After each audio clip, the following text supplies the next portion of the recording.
I will talk about my role model. And while I was doing my presentation, I was thinking how to choose a role model. So first, I will introduce you how to choose a role model.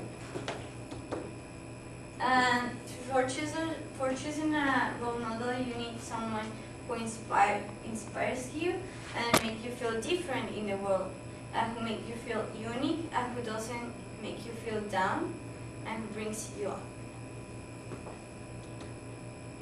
Also, needs to be someone who has a lot of confidence and who makes you believe in yourself and being yourself. Be confident with yourself and not try to be someone that you are not. Also, someone who thinks it's alright to be unique, even if that means accepting some ridicule. You need to be confident with yourself and be unique. Don't try to just be part of a social group or follow the crowd. So you need to be unique and love yourself, even if you have some problems or accept the ridicule. Someone who interacts well with others. This is really important because you need to communicate with others, and your role model as well needs to do it. If your role model doesn't communicate, I mean, that's quite strange, because if it's your role model, it needs to communicate and to impress people, to inspire them. And also someone who is living life the way you would like to. If it's your role model, you need to find the way, something specific that really like you, because he or she is living the life you want. And for someone who may have done something you find admirable. Admirable doesn't mean something huge like find the cure of cancer or provide food to African children. So it means just something awesome for you. It doesn't mean something really, really big for the world. And something you find admirable doesn't mean that he will take advantage of it. She or he just have done it, and he will not take like advantage of it. I mean, he will not get money, or he just did because he wanted to help people or do something helpful for the world. And my role model is my grandma. Oh, it's not yes. She's my grandma, and I'm here. It was really old picture, but she died. She died. Sorry, in 2008.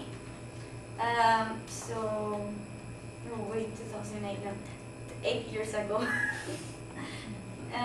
So she's my role model because she raised my mom and my aunts by herself. In the past years in Mexico, the culture was really different. Women just work to raise children and not for work. So my grandma got married with my grandpa when she was 16, but she didn't want to. Her father obligated her to get married, and I think she was 10 years old younger than my grandfather. So she didn't want to, but she did.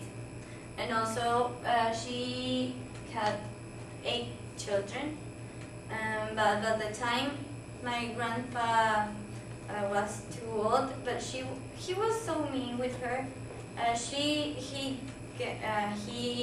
earned a lot of money, but he didn't help my grandma and my aunts and my uncles and my mom. So he earned a lot of money, but he didn't help them. So there's a funny story. Then my grandpa used to live in the same house as my mom's family, but all his money was in the in his mattress. But his bedroom was always locked. But my mom is the younger. My mom is the younger, so it was a little bit a small gap in the door. So always, once I don't know how she did, but she entered in the room and she saw it was dollars. It wasn't pesos. It was full of dollars, American dollars. So she started like stealing. Well, it's not stealing. Like it's my father, so just for eat or to buy something. So she started like stealing the money, and also when her brothers realized about that, they started doing the same. So my grandpa realized, okay, this is not a good place to hide my money. So I don't know what happened next, but it was so funny because my mom wasn't rich. They were really, really poor, but my grandpa was really, really rich. And also he had another family, another 2 families, I think. I'm not sure. Oh. Yeah, and he was really, really rich, but my grandma was poor, and my mom's family as well. Just he was rich. It wasn't a strange situation. So he raised her children up by herself. She worked, and she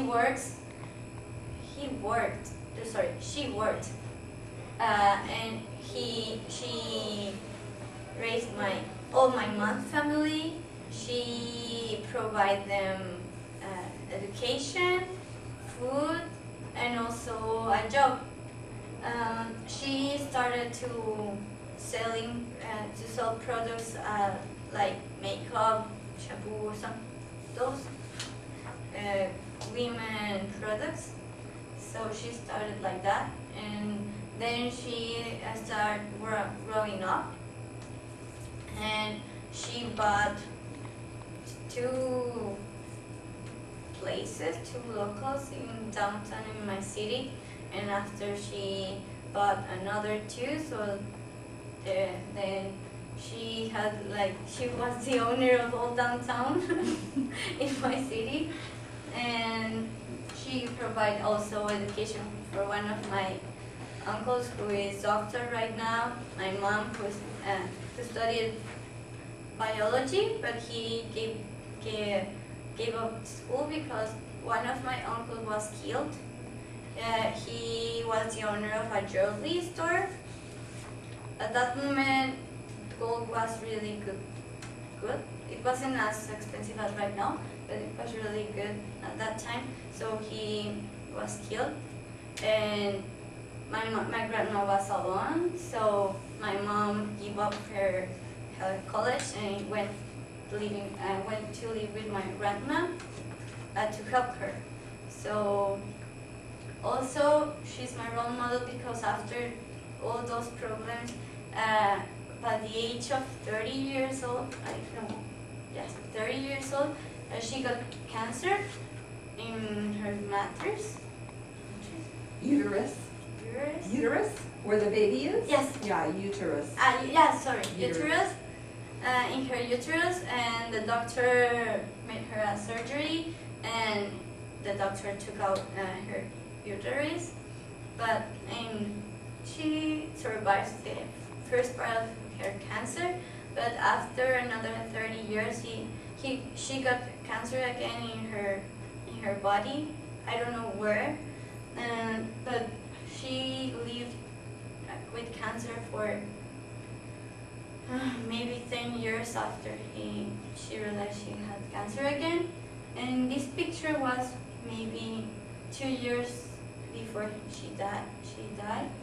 So if you can see, she had hair, and but the time she died, she was with her. She was with her, even if she was taking chemotherapy. So it's something really, really strong for someone's body, but she was really, really strong, and